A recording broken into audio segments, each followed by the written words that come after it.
Hola, soy Susana Ferrandis. Hola, soy el doctor Alejandro Molina. Yo soy psicóloga especializada en sexología y terapia de pareja. Yo soy urólogo especializado en andrología, medicina sexual y estética genital. Somos socios. Y marido y mujer. Bienvenidos a Sexualidad al Cuadrado, el primer video podcast donde se tratan temas desde dos perspectivas profesionales y personales diferentes.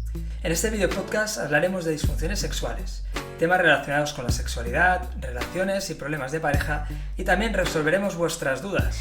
Cada viernes a las 8 de la mañana, un nuevo episodio. Os invitamos a que nos acompañéis y disfrutéis de nuestro contenido. Un abrazo.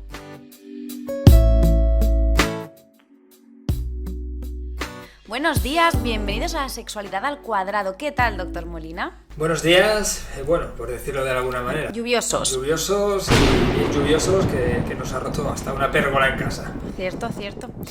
Hoy vamos a hablar de parejas, exactamente de cómo elegir las parejas. Sí, la verdad es que es un tema que, hemos hablado de anteriormente en otros temas también relacionados con, es todo un poquito de pareja, pero claro, al final hablamos de problemas de pareja, pero decimos, ¿por dónde empieza el problema? ¿No? Exacto. A veces el problema empieza por cómo elegirla.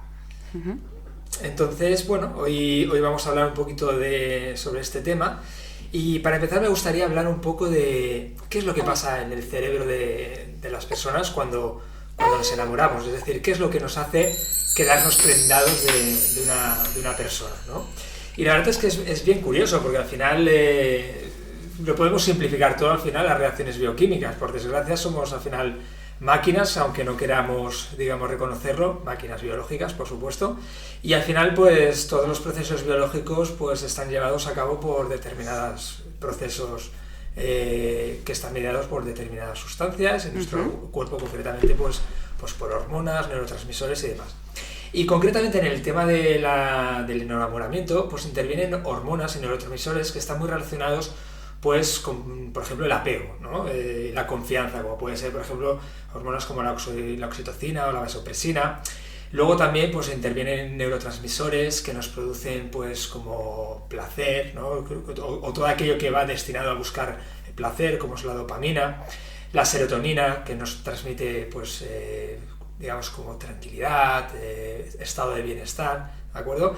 Incluso pues hormonas como puede ser el cortisol, que nos da ese estrés, o mejor dicho, esa ansiedad, ese gusanillo, ¿no? Las mariposas. Las mariposas, ¿no? Es decir, que al final todo tiene una explicación y todo tiene un porqué se desarrolla en nuestro cerebro. Y todo esto nos lleva a una serie de situaciones que caracterizan el estado de enamoramiento, ¿no? Desde, obviamente, la pura atracción más física hasta lo que conocemos como la venda del amor, ¿no? Es decir, cuando uno tienes una venda, los ojos están vendados por amor. Y esto realmente tiene una base fisiológica y es real.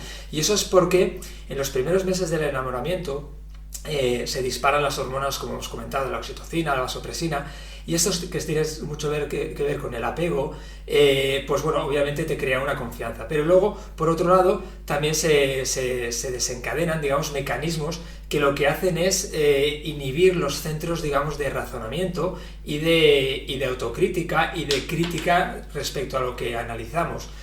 Por lo tanto, se han visto que se desactivan áreas del sistema cortical frontal, donde se procesa toda esta información, y eso nos hace estar pues cegados de amor. Uh-huh. Y obviamente este periodo que dura durante unos meses, luego es verdad que te quitan la venda. Te quitan la venda, y entonces es cuando empiezas a ver un poco la realidad, ¿no? Y por eso es verdad que el año, en el cual todas estas hormonas están un poco locas, ¿no? Y están disparadas, es en torno a un año. Por eso muchas veces el periodo que se conoce de enamoramiento está en torno a un año, y por eso a partir de ahí es cuando los conflictos, las cosas empiezan a cambiar, ¿no? Y por eso es muy importante pues tener claro que ese periodo es como un poco una situación, ilusoria, ¿no? Es decir, que a lo mejor no es real del todo, y es cuando ahí es donde más cometemos o podemos cometer los errores de los que vamos a hablar, ¿no? Uh-huh. Y hablando de estos errores, antes, ¿no?, tendríamos que hablar de qué es lo que determina el elegir una pareja, qué es lo que nos desde el punto de vista psicológico, ¿qué es lo que nos hace que al final elijamos una persona y no por qué otra? Pues hay diferentes elementos, ¿no? Una de ellas es, por supuesto, el atractivo físico, ¿no? Ver a una persona y que nos guste, que tengamos ganas de abrazarla, de tocarla, de besarla, pero no es el único, ¿no? Esa atracción sexual no es el único. Luego también está su personalidad, cuánto es de amable, de cariñoso con nosotros, que sea una persona pues más entregada o menos, pues eso, más detallista o menos, entre otra serie de características de su personalidad. Y luego también tenemos un elemento... Gatito, ha vuelto el gatito. Y luego tenemos un tercer elemento también muy importante. Disculpar porque la nena pues no le apetece hoy hablar de parejas. No, tiene mal día ese con el tiempo. El tiempo. La revuelta. Exacto. A ver, vamos a intentar pasársela al papá. Hola, caracola. A ver si cambiando de posición y de zona se entretiene más. A ver, sí. Yo no la tumbaría, la pondría un poquito más erguida porque creo que quiere ver cositas. Son cosas del directo, Exacto. Muy bien, muy bien. Uy, mira que se nos calma. Perfecto. Bueno, sigo comentando. Hemos dicho que uno de los elementos sería el atractivo físico y sexual. Otro sería la personalidad. Y también otro sería pues un poco las creencias, ¿no?, que tenemos cada uno en función de las vivencias que hemos tenido, ¿no? Pues todas aquellas situaciones que hemos vivido en nuestro pasado, las relaciones con nuestros padres, nuestros amigos, otras parejas, todo eso van generando un marco que luego nos van a influir a la hora también de elegir a una persona. Y eso que sería lo que sería, digamos, para elegir a la pareja.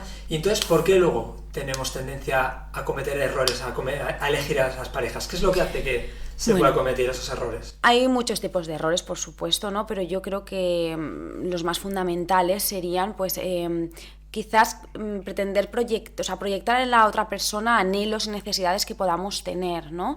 Pues si hemos tenido carencias en la infancia, buscar esa persona que te cubra esas necesidades. Luego también, por ejemplo, si somos muy, por ejemplo, desordenados, buscar en la otra persona que sea más ordenada, buscar cualidades en la otra persona que nosotros no tenemos, que esto es un arma de doble filo porque cuando buscamos en otra persona lo que no tenemos, a priori puede estar muy bien porque nos complementa. Pero lo que ocurre en esto es que aquello que buscas que no tienes luego te puede irritar, básicamente. Es decir, si yo soy una persona que soy de base desordenada y me gustas porque tú también, entre otras cosas, eres ordenado, puede ser que luego a ti mi desorden te acabe molestando y puede ser que a mí tu excesivo orden me acabe molestando. O sea, es un poco aquello de lo que inicialmente amas, luego acabas odiando, ¿no? Que Exacto. Muchas veces es algo que se oye bastante, ¿no? En problemas de parejas, que inicialmente dice, pues al principio te gustaba mucho esto, ¿no? Y luego resulta que es lo que más acabas odiando, ¿no? Quizás se viene un poco a reflejar esto que comentas, ¿verdad? Exacto, es todo o nada, es decir, no hace falta que tampoco busquemos a unas parejas que sean muy similares a nosotros, ni tampoco parejas que sean muy opuestas a nosotros. Claro, porque esto, por ejemplo, siempre dicen, es mejor lo de los polos opuestos se atraen, o coger a alguien que es como mi alma gemela. ¿Qué es lo mejor? Pues bueno, al final son creencias. Por ejemplo, buscar mi alma gemela al final sería una creencia, que es una creencia limitante en el amor, que es una de las cosas que se trabajan en consulta, ¿no? Estas creencias de buscar mi media naranja o buscar, pues eso, mi alma gemela, ¿no? Son creencias que hay que trabajarlas y, por supuesto, hay que huir siempre de ese tipo de frases y de pensamientos. Lo ideal es buscar siempre algo que te complemente, pero que no sea extremadamente opuesto, porque cuando dos personas son muy opuestas, al final lo más probable es que con el paso del tiempo hayan más tiranteces y más discusiones y más peleas, pero es cierto que es necesario un cierto grado de ser opuestos porque eso enriquece la relación. Entonces también esas similitudes también en la pareja, sin llegar a ser exactamente iguales, porque si no caeríamos también en qué mona es, caeríamos también en ser rutinarios y en aburrirnos. Al final sería aburrirnos porque seríamos constantemente... Vamos, que al final es como todo, o sea, la virtud está en el punto medio. Exacto, esa sería la frase. Me ha habido una cosa que me resulta interesante de lo que has comentado, y es que al final obviamente buscamos cosas que podamos tener como carencias, uh-huh. No proyectamos un poquito lo que queremos o nos gustaría ver en esa persona. Es decir, no hay que diferenciar lo que vemos a lo que nos gustaría ver, ¿no? Exacto. Porque supongo que es importante el hecho de decir que esto es como una relación de amistad. Por eso creo que las relaciones de pareja tienen tanta importancia el tema de la amistad, el basarlas mucho en lo que es la amistad. Porque cuando tú tienes una amistad, tú valoras de esa persona las cosas positivas y las cosas negativas, aunque no te gusten, pues, digamos, las puedes pasar por alto en el sentido de que no pretendes cambiarlas, ¿no? Sin embargo, en las parejas parece que se intente cambiar aquellas cosas que no nos gustan, ¿no? Y eso, los estudios dicen que al final eso lleva al fracaso, es decir, no tenemos que pretender cambiar aquellas cosas que no nos gustan de nuestra pareja, sino o bien aceptamos que son así, o si cambian, pues bienvenidas sean, pero no condicionar a que nuestro bienestar en la pareja va a ser determinante porque sufran esos cambios de las cosas que no nos gustan. Claro, aquí entraría otro de los errores que más se cometen, y es que cuando conocemos a una persona esperamos que esa persona con el paso del tiempo modifique aquellas cosas que no nos gustan, y realmente entramos en una especie de burbuja de fantasía en la que nos consideramos princesas o príncipes que cuando vamos a besar al sapo pues se va a convertir, ¿no?, en aquella dama, o aquel caballero. Que si tú ves de entrada que es un sapo, sapo se va a quedar. O bueno, a ver, que va a ser un sapo. Tenemos que pensar que es verdad que las personas cambian con el paso del tiempo, pero una persona que tiene claro que no quiere tener hijos y que lo lleva pensando toda su vida, dentro de 5 años es muy extraño que decida cambiar eso, porque es algo que es nuclear en una vida, es decir, es algo que te va a cambiar totalmente la vida a 180 grados, entonces es extraño, que se han dado casos, pero que es extraño el decir, no, como va a estar conmigo, va a estar muy enamorado, acabará queriendo tener hijos. Bueno, ojo, si para ti es una línea roja el tener hijos, si para ti es fundamental y es una cosa que no quieres, es decir, que quieres que ocurra sí o sí, porque es para ti algo básico en tu vida, de entrada ya ponerte a conocer a alguien que sabe con rotundidad que no quiere tener hijos, esa relación está bastante enfocada hacia el fracaso. Entonces tienen que cambiar mucho las cosas, o flexibiliza uno o flexibiliza el otro. Entonces es muy importante cuando conocemos a una persona, antes de llegar a ese punto que se considera de no retorno, o que es más complicado el retorno, que es cuando ya se ha instaurado un cariño, que ya hay una cotidianidad, que ya llevan una rutina, ¿no? No digo exactamente que ya sean pareja, pero que ya han tenido muchas citas y eso, pues ya se ha generado un cariño y demás. Y sobre todo si han tenido relaciones sexuales. Eso. Porque es un tema que a veces la gente diferencia lo que es tener relaciones sexuales de lo que es el amor, y sin embargo hay una relación muy directa, y es que precisamente tener relaciones sexuales pues eso, desencadena hormonas como la oxitocina, la vasopresina, y estas hormonas que están relacionadas con el tema del apego al final te generan tener un vínculo afectivo con esa persona. Entonces, por eso muchas veces lo de diferenciar entre sexo y luego tener algo más es una fina línea. Por lo tanto, si alguien quiere tener relaciones sexuales y no quiere luego pillarse los dedos porque no quiere tener ninguna relación más allá emocional con esa persona, que el cuerpo, sepamos que el cuerpo va en contra de ese modelo, es decir... Exacto, es decir, que el sexo haría que tengamos más probabilidades de enamorarnos de esa persona. Correcto, eso, desde el punto de vista científico y biológico es así. Muy interesante. No significa, obviamente, que luego, digamos, gente que pueda tener relaciones sexuales de una noche tengan que, digamos, estar con esa persona o vayan a enamorarse de esa persona, pero que sí que existe esa tendencia. Uh-huh. Entonces, muy interesante. Es interesante porque esto que comentábamos, es decir, a la hora de generar los vínculos, pues esto es parece que no, pero el sexo es un arma más o un elemento más, por supuesto, de consolidar una relación inicial. Por supuesto. Pues lo que te comentaba es eso, que hay un periodo de tiempo en el que cuando vamos conociendo a la persona y va generándose un cariño y vamos como enamorándonos progresivamente, no intentar llegar a ese punto de retorno si realmente ya vemos que con esa persona no somos compatibles, porque la primera pregunta sería, ¿me gusta la persona?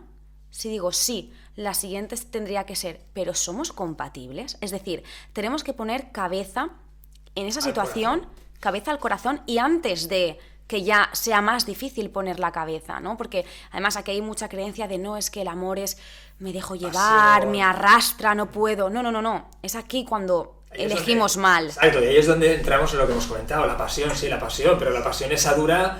lo que dura, digamos, es toda esa parte hormonal, toda esa vorágine de neurotransmisores que están, digamos, locos, y que es muy bonito, pero luego viene la realidad y es donde tenemos que ver si realmente somos compatibles con esa persona.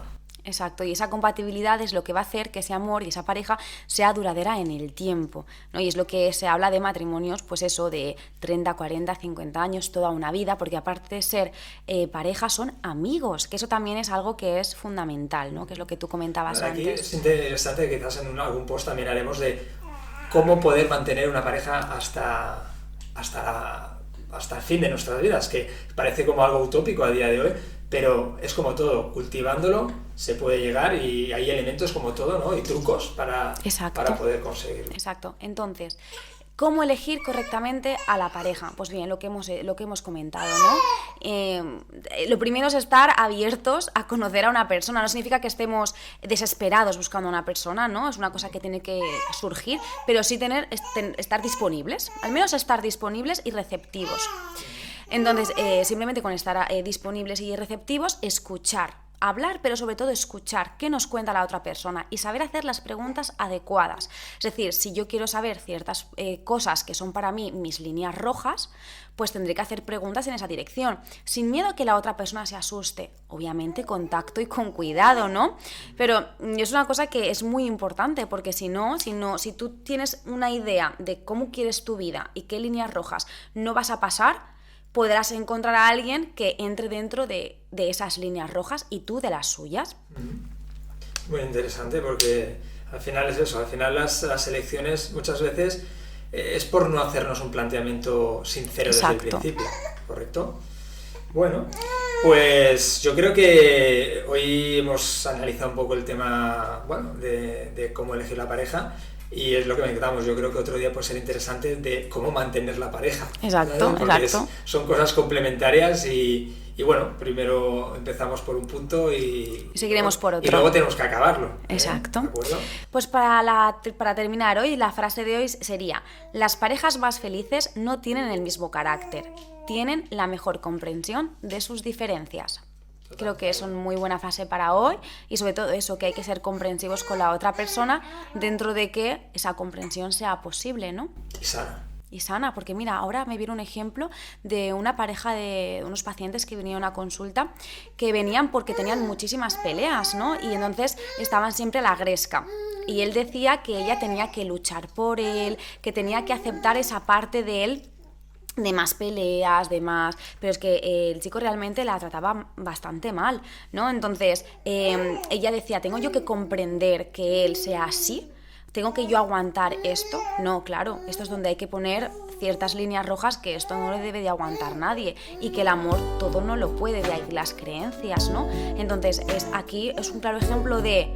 Hay que ser comprensivos con las diferencias, pero hay que valorar qué diferencias. Y para eso hay que poner pronto la cabeza, aunque cueste. Nos quedamos con esa nota, ¿de acuerdo? Feliz fin de semana. A todos. Esperemos que el fin de semana sea mejor que como ha empezado ahora.